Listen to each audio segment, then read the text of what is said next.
sa episode ng Cross versus Cross.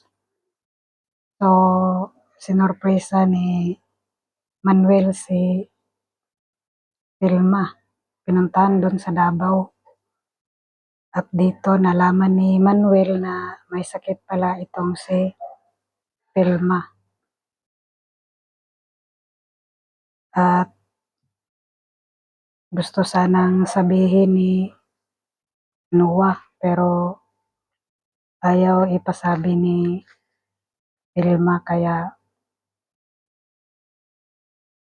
hindi nalaman ni Manuel na kung ano talaga ang sakit ni Vilma.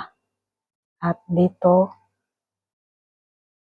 umalis si Manuel dahil pinaalis ito ni Vilma dahil bago-bago na yung mood ni Vilma dahil sa cancer sa utak niya. Hindi niya na alam ang kaniyang mga sinasabi. Kasi lumala na yung cancer niya sa utak. Kaya nung hindi umalis si Manuel sa Davao,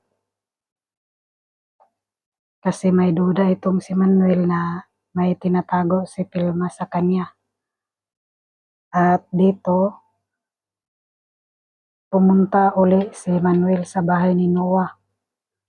At dito naabutan talaga niya si Vilma na